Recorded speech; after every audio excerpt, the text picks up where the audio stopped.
Welcome to A Grief Observed. I'm your host, Chaplain Kevin Weaver.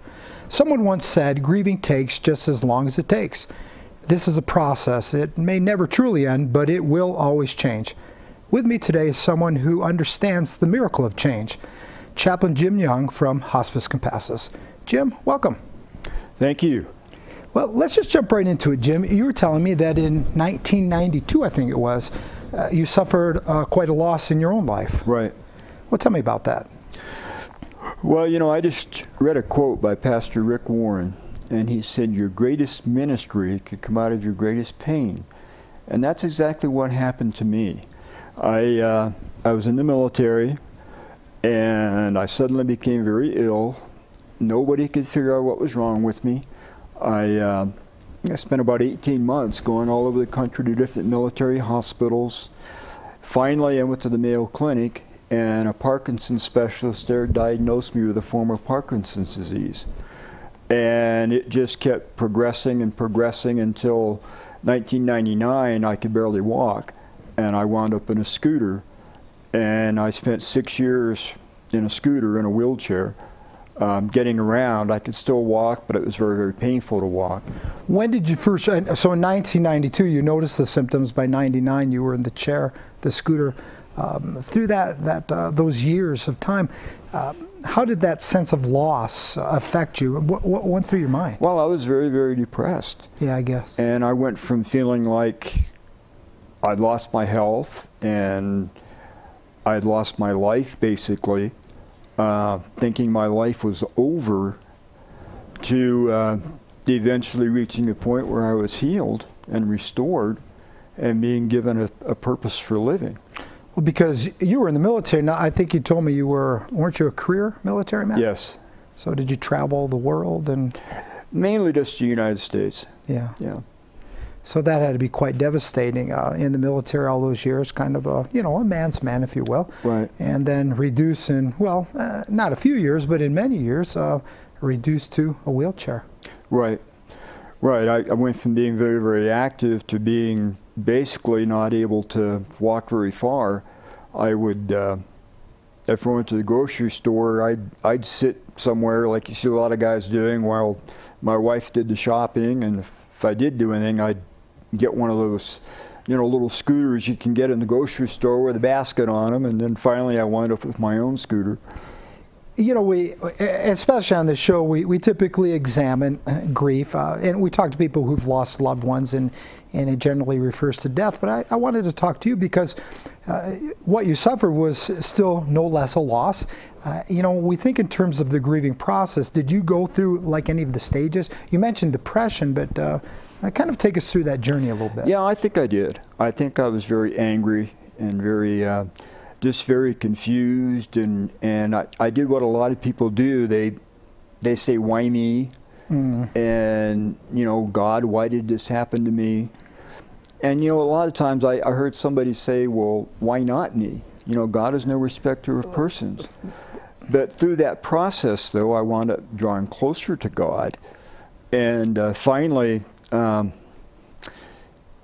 2005, in October of 2005, people kept telling me at the church we were going to at the time I was going to be healed. And I just, I said, yeah, right, okay. And but finally I just started feeling that in my spirit and feeling that God was going to heal me. And at the time I was teaching the adult Sunday school class at the church we went to. And my prayer was, God, I would really like to be able to stand in front of my Sunday school class and teach, because I was teaching the class from my scooter. And so I just kept praying, and finally on October 31st, 2005, I just felt God telling me I was healed. And I said, okay, God, if this is you, I'm going to get up, I'm going to go for a walk, and if I'm still walking in an hour, I'll know I'm healed. Well, 3 hours later, I was still walking. And I went back to the neurologist, and they examined me, and they can find no signs of neurological disorder whatsoever now. And I went off my Parkinson's medication. I was on the Parkinson's meds for many years. And God restored me and healed me and called me to the ministry. And now I'm a chaplain of Hospice Compassus. And I get to minister to other people. and minister to other people that are grieving, and helping them to know that there is hope. You know, Jim, and I really do find that fascinating because, you know, prior to that time, were you a religious man at all? I had been to church. I had been in church all my life. But I think along the line there, I kind of lost my faith like a lot of people do, Yeah. you know, and I wound up coming back to God through this experience. So through the process, you had a devastating loss in your life. And then, I mean, for me, I guess we would call it a miracle. People can, those of you who are watching, you can call it whatever you want. Maybe it was just a good positive outlook. You know, maybe it was the intervention of medicine that brought it about. But I think the point is it brought whatever, new hope to your life. Right. And what I want people to understand and get from this today is that grief is going to last sometimes forever. But it will change, and in your life it was a miracle of change. And so what you learn, let's kind of go back to the journey, because now you're working as a chaplain, you're bringing hope to people who are at devastating times in your life. What's a lesson you might have learned through the process? I think the lesson that I learned through the process was to just learn to rely upon God, to know that He is near. I tell people all the time, you know, God said He'd never leave us or forsake us. And sometimes people, they tend to withdraw within themselves and they get mad at God and they blame God, when in reality God is there all the time, and we just need to tap into that. Well, let me ask you this, because, you know, not everybody, especially, you know, as a chaplain with hospice, not everybody believes in God. Not everybody has that same type of faith. How would you today minister, taking your experience, how would you relay that to somebody that says, yeah, don't tell me about God, I don't want to hear that? How would you maybe help that person? Well, I would say, you know what, that's okay. But, you know, we have to draw that strength within ourselves too. You know, we have to be able to find some way, find that hope, find that purpose. And maybe for somebody else, it's a different journey. Right, right. Because I too am a chaplain, and that's what I do for a living. And you know, not everybody does believe in God. That's true. And I think you said it. We can, and I think I'm hearing what you're saying as well. That through your journey, certainly you had lost your faith, and through the process, the end result was that you came back to God. But there was something within you. So whether that's reaching in and finding God or finding an inner strength, I think that we all have. And that's the hope and the word of encouragement that I want to give to those who are listening today, that you can reach within, and you can find a strength, that maybe you are in a difficult time in your life, but it will change. Well, and I think that is part of the point, that whenever somebody's going through a crisis, they do tend to look within themselves. They do tend to try to look for something, whether they call it God or whatever they call it. They tend to look for something. And many people who maybe did not have that faith, by the time they get to the end of their life, they have found that faith. And they have realized that, you know what, God was there all the time, even though maybe they didn't believe in Him. But they get that sense of, you know what, there's something going on here and I can feel it. And they get that sense of peace and that sense of comfort that we all look for. Well, and again, that's, as I was saying, that's ultimately what we want people to experience from your journey. We only have a couple of minutes left, and it's true, my goodness, how fast the time goes. But I want people to find within themselves a peace, a comfort, and encouragement. All is not lost. Right. And I mean, that's easy for those who are on the outside to say, but it is true. If you'll be patient, as I'm sure you had to learn, to be patient, maybe to trust, and just to find, we only have about 3 minutes left. And now you mentioned you found some comfort in God, but for those who are watching, what were other sources of comfort you found in your life?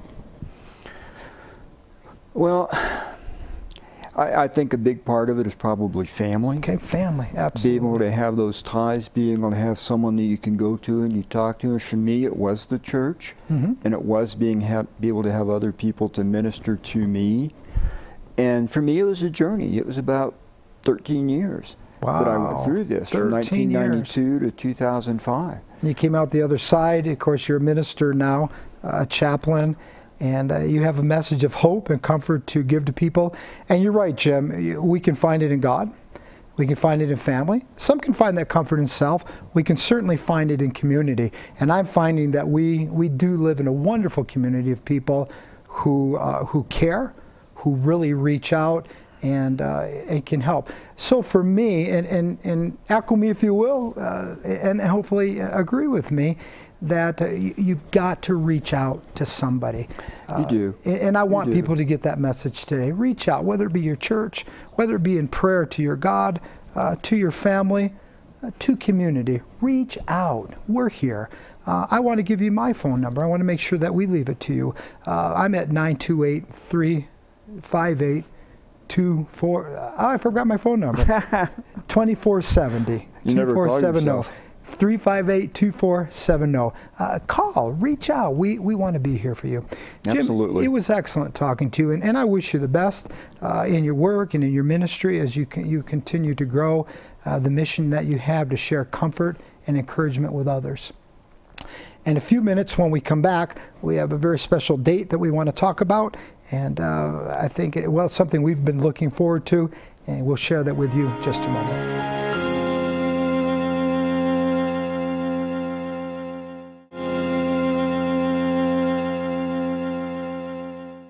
Welcome back to A Grief Observed. I have with me now Mr. Freddie Laura. Freddie, it's March. Last time we were together, it was January, and we talked about a very special event that we have coming in May. Tell us about that event. Memorial Day? It's Memorial Day, and it's for Clothe a Child. We're trying to raise funds for the kids, because we're all for kids. So Monday, May 26th, we're going to be having, so to tell everybody what we've got going on, we're going to be raising funds for Clothe a Child, and how we're going to do that is we're going to have a Memorial Day walk over at the Show Low City Park. The walk will be 5K, which is 5K equates to about 3 miles, and we're encouraging people to come, walk, run, push a wheelchair, come in memory of your loved one. That's going to start at 10 o'clock. Upon conclusion of the event there at the park, we're going to have a balloon release, and people are going to be able to release balloons in memory of their loved ones. And then this is where you come in. We're going to leave the park. We're going to go over to the America Pie Company. What's going to happen at America's Pie Company? We're going to eat. No, we have a big barbecue. We'll have hamburgers and hot dogs and cakes, soda, water. We'll have games for the kids, for the grown-ups. And we should have a radio remote. Terrific. And it's going to be great. Yeah, so the event at the park, there is going to be a $35 registration fee, which will include a t-shirt, a balloon to release to your loved one, and all the proceeds, of course, then will go to the White Mountain Clothe a Child, and I believe a portion of the proceeds also are going to go to the White Mountain Hospice Foundation. So that event, there is going to be a charge. So be checking out the newspaper. The registration forms will be there soon. There'll be locations where folks can go and get those forms. But what is the charge over at America's Pie Company? There is no charge at America's Pie Company. You're going to come and eat for nothing. It's just a donation. So everybody come and eat. So that's... If you have money, fine. If you don't, that's fine too. Well, we'll have ways there to get your money from you, because remember, it is a fundraiser for a very worthy cause. Let's talk about that cause for a minute, Freddie. You are getting heavily involved in the White Mountain Clothe a Child, and it is a wonderful cause, reaching out to children in our community. But what prompted you to get so involved in such a worthy organization? Well, Kevin, I grew up in Los Angeles, in a very poor area. My grandmother raised me, and we didn't have very much. And I remember when I was 12 or 13 years old that the Shriners used to come to our school in buses and take us to the Shrine Auditorium in LA. And they'd give us food and clothing and toys and made us feel really good. Now the Shriners, those are those guys that wear the fez caps, right? Fez caps, and don't they yes. drive the go-karts around in our their motorcycles, and they get all crazy. Yeah. And I think they have a big circus too. Yes, they do. Yeah. So. And I always stayed in my mind that one of these days I wanted to, in some way, give back. And through Clothe a Child, it's happening. I mean, we're just trying so hard to raise money for kids. Our thing is kids. Well, who is Clothe a Child? What makes up that organization? Now, you guys have been here a long time, 27, 28 years. Yes. Who makes up that organization? Actually, they're Shriners, but they are not. We can't. They're Shriners, but we just retired like Shriners that do this on the side. Okay. Not affiliated with the Shrine. We are Shrine, but we are just kind of. This is our own thing that we're doing. So it's a group of people that are really believe in the efforts of the Shriners, who said, you know, what can we do as a group for our own community? Exactly. Yeah. And all excellent. the money we raise stays in Show Low in our community, and we don't just help. Excuse me. We don't just help Navajo County. We do Navajo and Apache County, both counties. Oh, that's good to know. You know, with our previous guests, we talked about you know, people who are really struggling with their grief, or maybe not struggling, but just find themselves in a difficult situation in life. And what we encouraged them to do was to reach out to community. And this is another area. We talked about this in January, and we're dealing with grief and loss. But for children, doing without, that can be devastating, and it can really affect how they develop and how they grow. And so your organization, the White Mountain Clothe a Child, brings back some hope to them, doesn't it? Exactly. I got to tell a little story. Oh, please. Me and my wife it was a couple of days ago. We were sitting in the pie shop, and we were listening to Gene Barton on 95.7. And she had this sponsor from Big Brothers Big Sisters with the child there. And they were talking and all this. Me and my wife looked at each other and said, what can we do? I said, I know. Box up a big old giant cinnamon roll and take it to the radio station with her name on it. There you go. So we boxed it up, and I took it down there, and I gave it to the little girl, and it's kind of emotional. Please, share. I took it in there, and Gene Barton on the air, she said, it's Pretty Laura from America's Pie, and he has a cinnamon roll for, God, I forgot her name. And I gave it to her, and she gave me a big hug. I thought she was going to cry because she felt that people really care. See, yeah, that's what matters. I guess that really, when you reduce it, how do we get people through difficult times in their life, loneliness, the grieving process? It's being there and caring. Yes. I guarantee you that young girl will be an impact. Yeah. That's an impacting moment that she'll never forget. I don't think she'll ever forget that. No, and we have these opportunities to reach out in our community.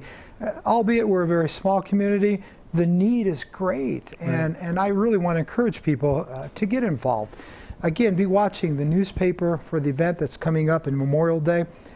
You know, in January we talked about it. Here we are in March. Before you know it, 2 months, the event will be here.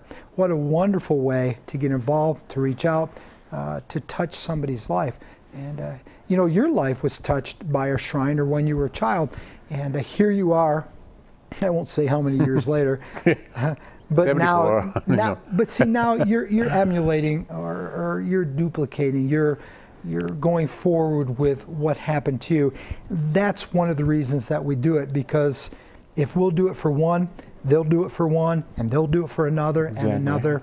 We've got a few more minutes. Let's go back to that, and I'm sure you remember that time in your life when you were so touched by that individual.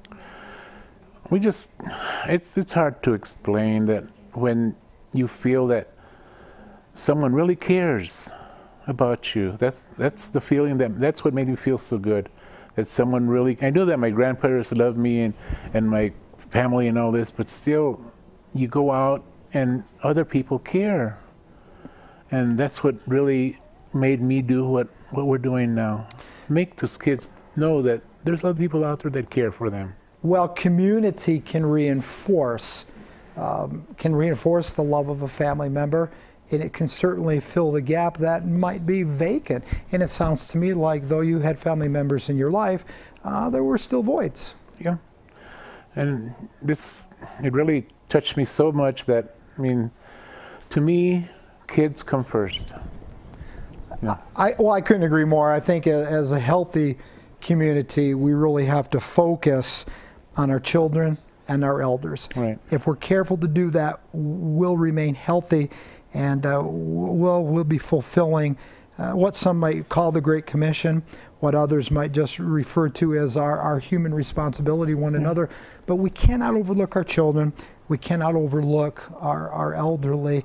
And I want to remind people, too, that on the Memorial Day event, it is an event that's set up to memorialize, to remember our loved ones, to remember maybe those in our military, and to reach out in a child. So we're not just remembering for those that we can't really do anything more for, but then we're reaching back and helping bring forward those that are just beginning. Right, because we have to help those, make them feel that they're wanted so that they can go out and do something with their life, instead of letting them, in the side and not caring. Or we have to make them feel that somebody cares. Well, and when they know that and they're assured of that, again, they'll become responsible members of society, and they'll do the same thing. Like you. Fred, I'm really proud of you.